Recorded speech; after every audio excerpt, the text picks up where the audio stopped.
দাদা কইছে সুদূর ভাই আনন্দের আর সীমা নেই। ব্যাকে গো বেদের গুরু, এইটাই আনন্দ। এই আনন্দে ব্যাগ ধ্বংস হয়ে গেল, গোটা জাতি সমাজ ধ্বংস হয়ে গেল।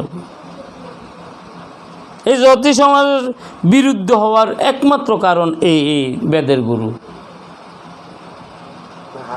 ওই নিচজাত, ওই নিচজাত, ওই নিচজাত বেগ গুণের নিচজাত বানায়, আর হেতারা উঁচজাত, হেতারা দুনিয়ার বেগিন খাইব আর হাঁকে দিয়ে গুণ।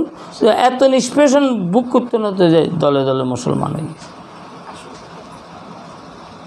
কে করছে? আকাশেতে পড়ছে মুসলমান এগুলো?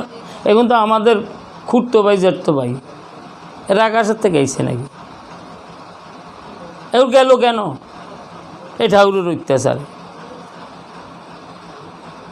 ইতিহাস তো পড়েন নাই, ইসলামের ইতিহাস পড়ে দেখিয়েন। 18 জন অশ্বারোহী সৈন্য নিয়ে ইখতিয়ার উদ্দিন বখতিয়ার খিলজি ভারত উপমহাদেশে প্রবেশ করছে, আর আসে নাই। তখন ব্রাহ্মণদের কি অত্যাচার ছিল জানেন? বিশাল অত্যাচার। নিম্নবর্ণের মেয়েদের উপর চড়াও হতো, ওরা গর্ভবতী হতো, ওদের বিয়ে করবে না, তোরা গর্ভ নিয়ে গঙ্গায় ঝাঁপ দিয়ে কলসি বেঁধে মারা যাইতো, অথবা ট্রেনে মাথা দিত। এমন সময় ওরা অবশ্যই বলতো, খবরদার আপনারা মরবেন না, আপনারা আমাদেরকে ভালোবাসেন, আমরা আপনাদেরকে বিয়ে করব। বলে আমাদের বুড়ো মা বাবা আছে, বলে ওদেরকেও আমরা দেখব। তখন দলে দলে আর হিন্দুত্বে থাকলো না, কোথায় চলে গেল? মুসলমান হয়ে গেল। ওই যে তীব্র নিন্দা, ওই যে হিংসার আগুন ওদের মধ্যে এখনও আছে। আঙ্গুর দেখলে গো ঠাউর, আমরা যে ঠাউর নই এই কথা কখন জানা। ঠাউর দেখলে জবাই করবে, কারণ ঠাউর এরা অগরে বিধর্মী করছে, জানেন না? তবে একে কেত্তা কেত্তা কেত্তা কেত্তা করতে করতে বেগিন শেষ করছে। কিচ্ছু নাই আপনাদের এখানে। যে কোনো মন্দিরে একজন সদাচার বক্ত রাখেন, সৎভাবে ইনকাম করব, খাইব, সৎ সন্তান হইব, গোটা পৃথিবীটাকে চুষে ফেলছে। দেখেন দেলান আছে, এক একটা শ্রাদ্ধের 60, 70, 2 লাখ টিয়া পর্যন্ত নেয়, গড় বাঙ্গা হিয়ান। আর এক বৈষ্ণব ভিক্ষা করে হিয়া আশ্রম দেয় বিল্ডিং, ঘর করে বিল্ডিং, যাত্রী নিবাস বিল্ডিং। কারণ ওর পিছনে ঠেক আছে গোবিন্দ নিজেই। ফাউন্ডেশন তো তোর গোবিন্দ, ভরসা তো গোবিন্দ নাম, তার আচার তো সদাচার। 2 টাকা ইনকাম করে তা ভগবানকে দিয়ে খায়, ব্যাস। সম্বন্ধ নাই, সেই সম্বন্ধ নাহি যার, বৃথা জনম গেল তার, সেই পশু বড় দুরাশা। সেই পশু কীরকম? দুরাশা। কোন পশু? যে আমার ভাগবতী ও ভগবানের সাথে সম্বন্ধ নাই।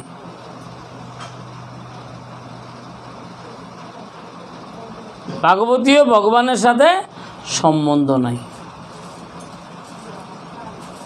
ভগবানের সাথে সম্বন্ধ না থাকলে তো কার কাছে করবেন সম্বন্ধ? সম্বন্ধ বেদের কথা, সর্বপ্রথম কথাই হলো সম্বন্ধ। তারপরের কথা হলো অবেদ। এই সম্বন্ধ কখনো বিভেদ হয় না, বাঘ হয় না, অবেদ সম্বন্ধ, অবেদ। এই অবেদ মানে যেই সম্বন্ধ তুমি ভগবানের সাথে করেছ, সেই সম্বন্ধ কখনো ভাগ করবার উপায় নেই। বাইয়ের দন বাইয়ের ভাগ হয়ে যায়, কিন্তু ভগবানের সাথে কোনো ভাগ হয় না। এক পরিবারে 4 ছেলে আছে, বাবা মা সদাচার, বাবার সম্পত্তি আছে, সম্পত্তি সব 4 ভাই ভাগ করে নিল, তো সদাচার নেব কি? এই আনার কেউ নিত না। তো না নেওয়া পর্যন্ত এগুলো ধ্বংসই হয়ে যায়। তাই জন্য সম্বন্ধ নাই। যে এই সম্বন্ধ নাই। সম্বন্ধ না থাকলে তো আর প্রয়োজন মেটানো যায় না, প্রয়োজনও পড়ে না। কি প্রয়োজন? প্রেম প্রয়োজন। প্রেম মানে কি? ভালোবাসা। কার সাথে? গোবিন্দের সাথে। গোবিন্দের সাথে ভালোবাসা করো।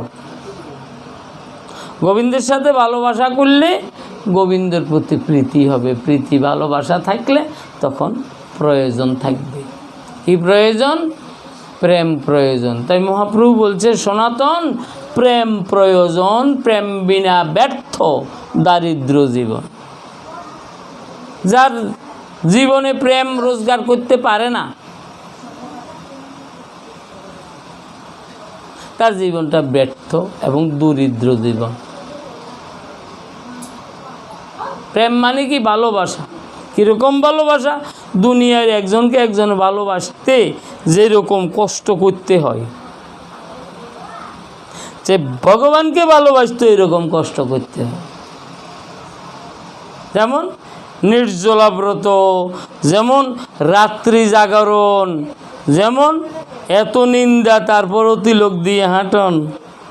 অনেকে তো নিন্দার বইতে তিলকও দেয় না, কেউ কিছু কইব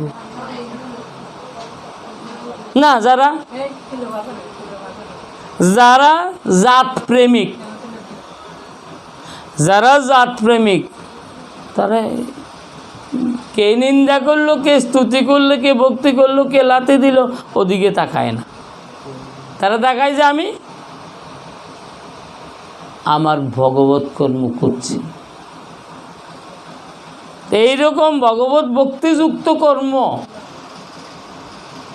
এটা হলো সম্বন্ধ। এটাই হলো সম্বন্ধ। আর তোমার সাথে সম্বন্ধ আছে বলেই তো ভগবান তোমাকে রক্ষা করছে।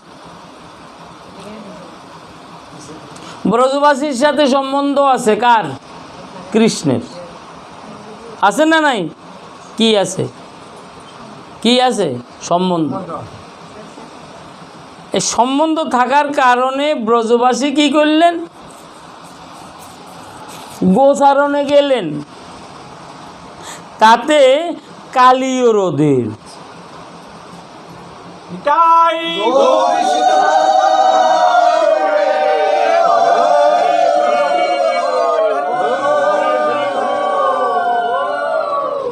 কালীয় রোদের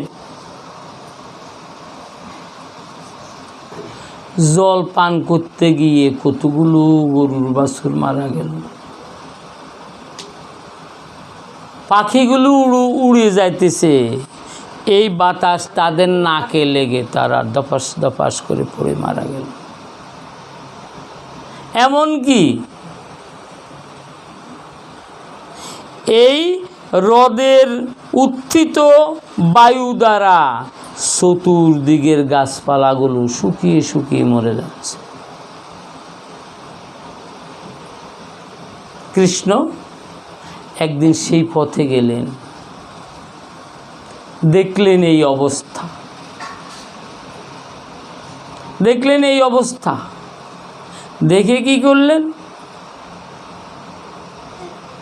দেখে সেখানে চলে গেলেন। পরদিন প্রাতবেলায় কাউকে কিছু বলেন নাই, একাকী একাকী চলে গেলেন কালিয়া হ্রদে। সেখানে গিয়ে কালিয়া হ্রদের পাশে, কালিয়া হ্রদ যে বলি বুঝেন কিনা, অর্থাৎ চতুর্দিকে জল,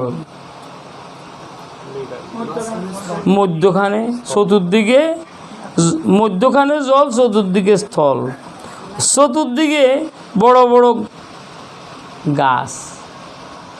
একটা গাছ আছে, সেই গাছটার নাম কদম্ব বৃক্ষ। এটা অক্ষয় বৃক্ষ। ওই অক্ষয় বৃক্ষটার মধ্যে ভূষুণ্ডী কাকও বসেছেন। এটা অক্ষয় থাকলো কেন? অক্ষয় থাকার পিছনে আর একটা যুক্তি আছে। অর্থাৎ দেব দানবেরা যখন এই সমুদ্র মন্থন করবেন, অমৃত সুধা উত্তোলন করবেন,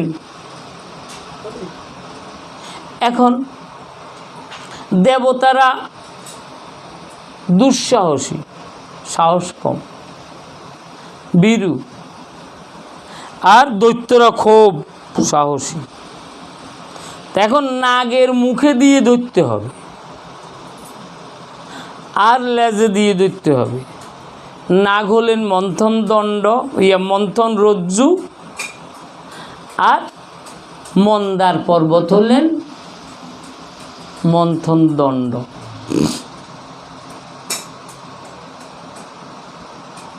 আপনারা তো এতদিন শুনছেন ওই যে মা যশোদে দধি মন্থন করছে। মন্থন করছেন কি দিয়ে?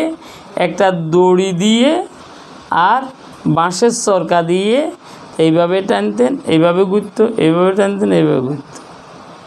যেটা আপনারা কি করেন, অল্প ডাল রান্ধেন বলে হাত দিয়ে এমনি দিলে এমনি ঘুরে, এমনি দিলে এমনি ঘুরে। মূল উদ্দেশ্য হলো ডালটাকে ভালো করে পাকড়াও করা। তো সমুদ্রের জলটাকে পাকড়াও করবে, আর এটা দিতে হইতো না, সরকার দিয়ে হইতো না। তো কি করলো, মন্থন দণ্ড বানাল বিরাট উচ্চ। ওই পর্বত ওইটাকে তুলে এনে এখানে ফেলবেন, আনছেন। দেবতারা দানবেরা মিলে সহযোগে উঠাই আনি সমুদ্রে ফেলছেন। এরে কিরে বোগানে নাকা, আমি কইলে তুমি কহ, এর আগে কও না কা?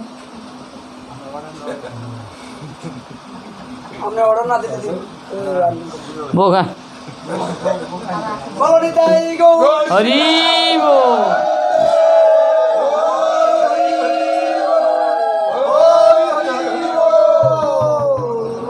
আমরা তো কোনো অর্ডার জন্য রাম